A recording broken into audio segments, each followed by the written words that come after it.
Hey guys, hope you're having a great day. This episode is a story and hopefully you can gain some insights from the story. I personally love this story. It's an old Chinese one, I think from a Taoist origin, possibly. But I'll just get straight into it because there's a great little lesson in it. So there was an old farmer who had been attending to his crops for years and years. And one day, his horse actually just left his property and ran away.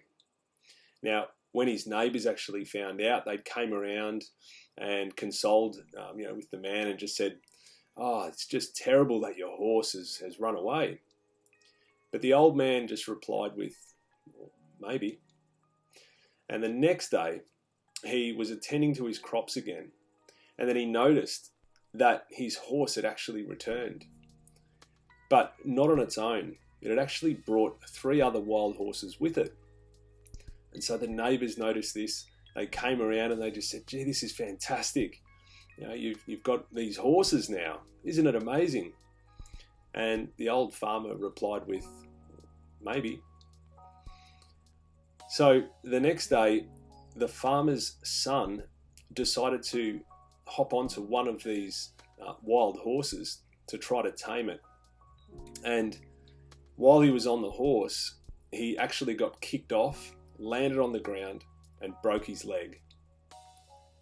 Now, of course, the neighbours came around again, and they said to the farmer, "Oh, gee, it's terrible news that your son has broken his leg."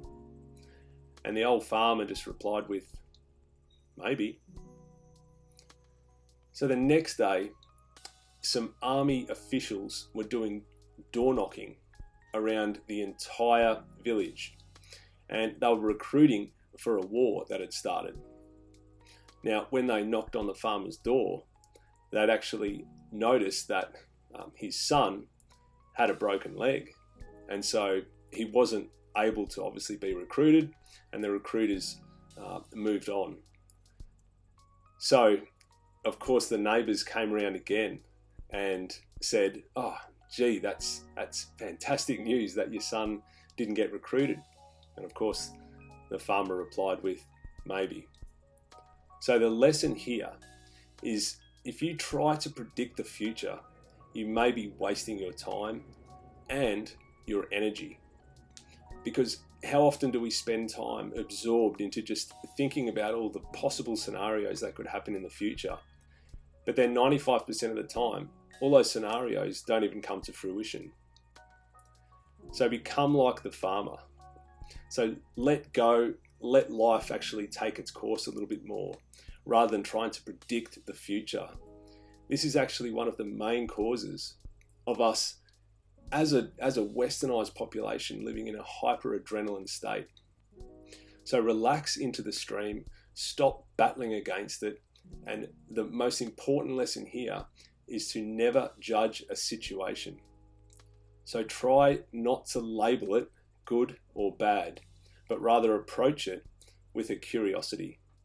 I hope you got something out of that. I'll catch you on the next vid. Cheers, guys.